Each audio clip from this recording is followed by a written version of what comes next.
Hello students, today we are going to start our new exercise 3.6 of our third chapter, that is playing with numbers. Okay, so in question number 1 it is written, find the HCF of the following numbers. HCF means highest common factor.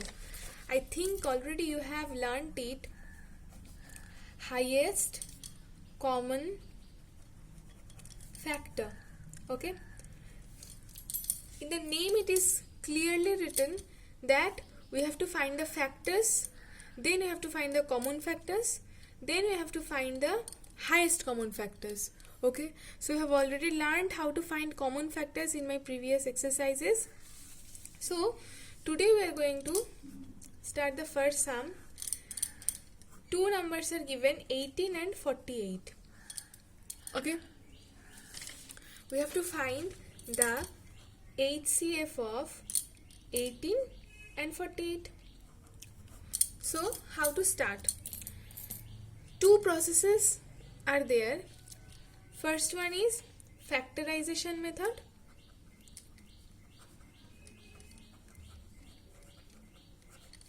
Okay, means we have to factorize both the numbers individually, then we have to find the highest common factor.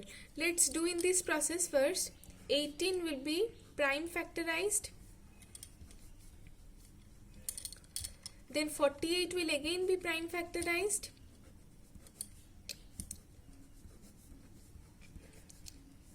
okay. So 18 can be written in this way, 2 into 3 into 3. 48 can be written in this way, 2 into 2 into 2 into 2 into 3. Now we have to find the highest number of factors which are present over there. Okay, so here we can get 1 2, here also we can get 1 2. So we have got one common factor here, that is 2. Okay, now here we can get a 1 3, and here also we are getting 1 3. Okay, so 3 can also be one more common factor of that. Can we get any more factor which are coinciding? Obviously not. So the two factors which are common here are 2 and 3. Okay, so the highest common factor will be 2 into 3 means 6. Okay, so this is the prime factorization method, and another one is division method. How to do this? Very clear in the same. We have to divide these two numbers in this way. First, the smaller number will divide the greater number. Okay,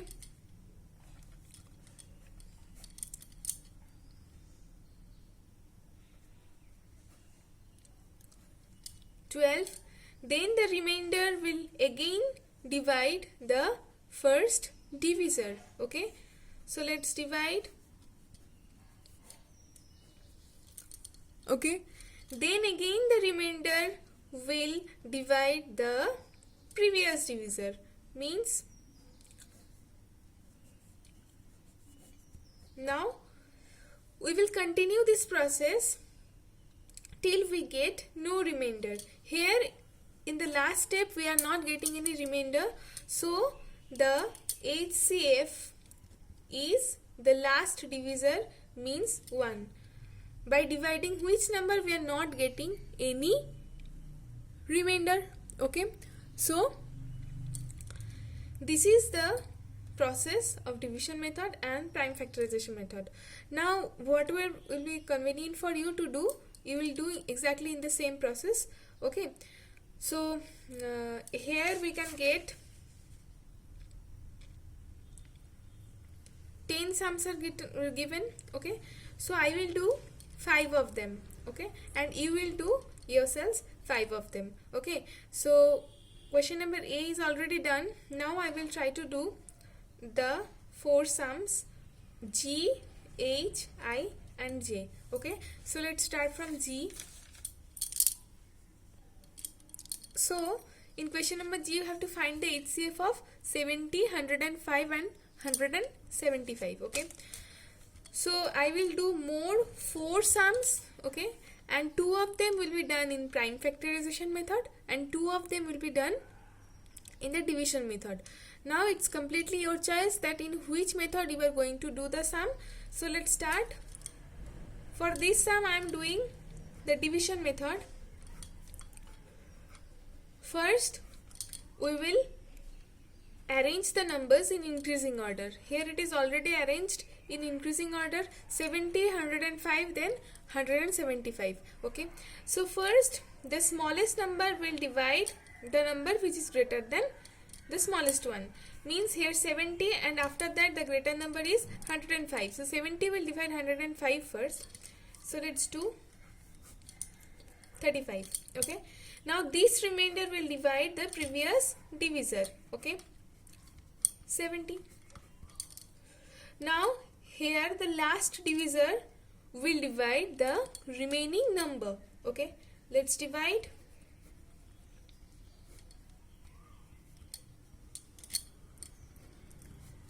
Now we are getting no remainder.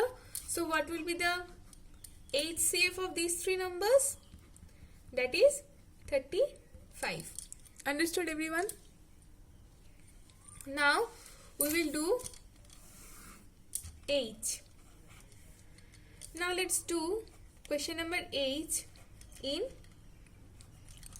prime factorization method. Okay, so first 91 will be prime factorized. 7 can divide 91, 13 will come. Okay, now 112. So first we will start the division by 2, then again by 2, then again by 2, then again by 2. Okay, now we will start the prime factorization of 49, 7 into 7. So 91 can be written in 7 into 13. 112 can be written into 7 into 2 into 2 into 2 into 2. And 49 can be written 7 into 7 in this form. Okay, so what is the common factor which we are getting? 7, 7, 7. So 7 is present everywhere. So the HCF of this number will be 7 because we are not getting any more common factor here. So 7 will be the only one common factor of this, and as well as it will be the greatest one. Okay, so this is the HCF of 91, 112 and 49. Okay, so let's proceed. Now in question number I, 18, 54 and 81. Okay, again we will try to do this sum in division method. So we will arrange the number in ascending order. Here it is already arranged, 18, 54, 81. It is already arranged in ascending order. So we will try to do this sum in division method. So the smallest number will divide the number which is greater than that, and we are not getting any remainder. So the same divisor, means 18, will divide the greatest number here. Okay, now this remainder will divide the previous divisor. So here we are getting no remainder. So the HCF of 18, 54 and 81 is 9. Okay, and then we will start the next sum, means J, by applying the prime factorization method. So first we will factorize 12. Okay, then 45, then 75. Now 12 can be written in this way, 2 into 2 into 3. Then 45 can be written in this way, 3 into 3 into 5.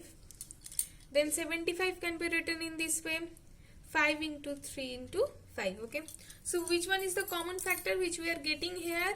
3, 3, 3. 3 is the common factor here. So in case of HCF, we must get 3. Now we will try to find one more common factor. We are not getting any common factor in these three cases right now. So the only common factor for these three numbers is 3 here. Okay,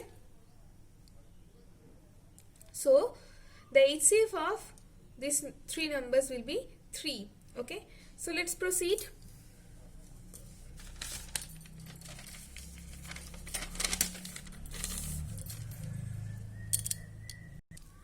So in question number 2 it is given what is the HCF of two consecutive numbers. Okay,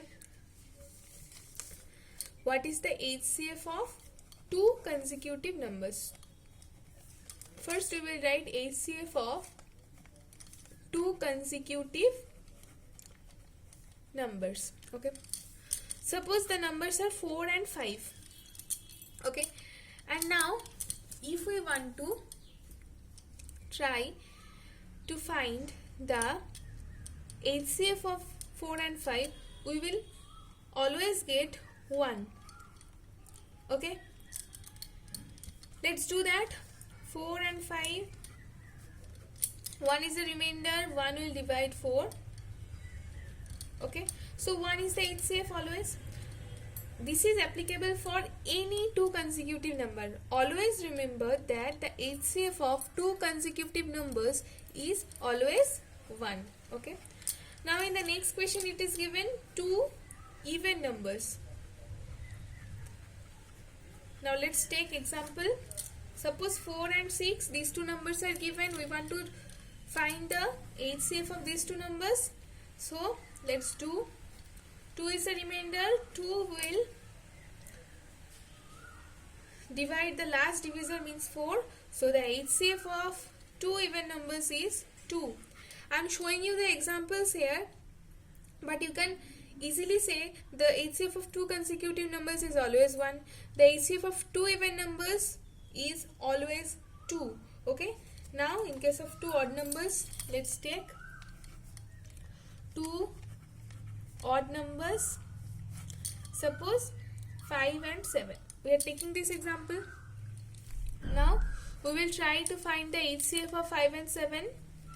That is 2 here is the remainder, then 2 will divide 5 means the last divisor.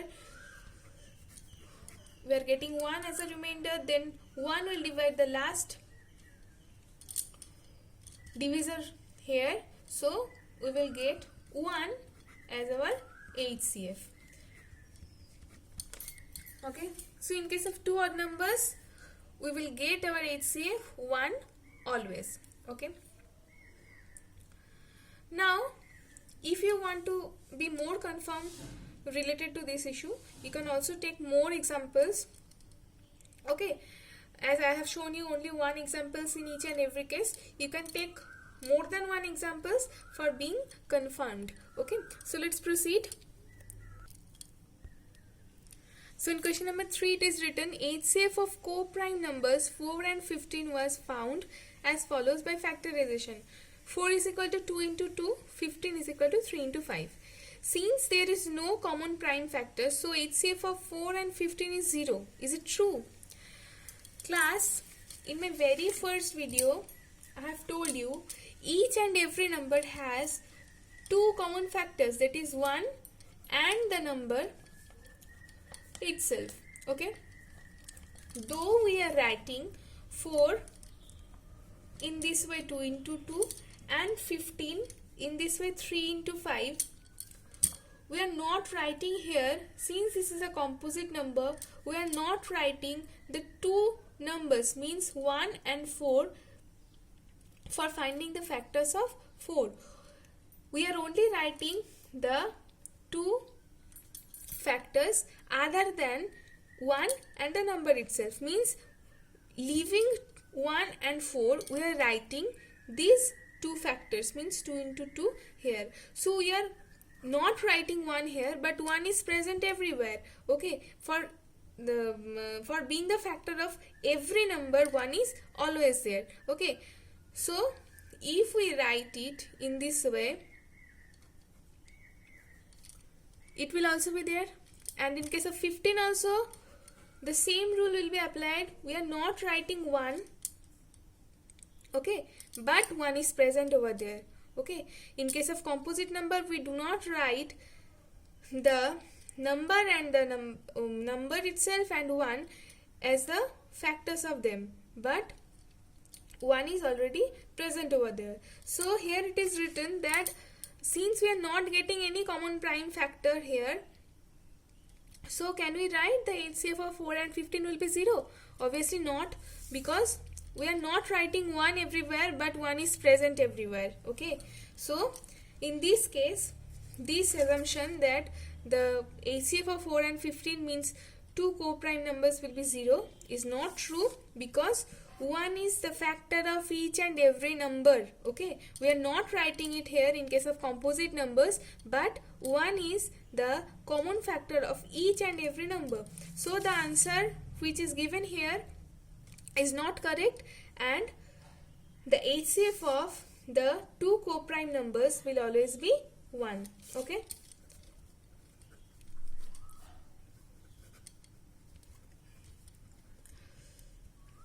So students, in question number 1, some homeworks are given. So I have already done A, G, H and I, J. So your homework is B, C, D, E, F. You will do these sums yourselves and you will mention all the answers in my comment section, and keep practicing. In my next video we will start exercise 3.7. Okay, so stay safe, and if any problem arises then don't forget to tell me in my comment section. Okay, so bye for today.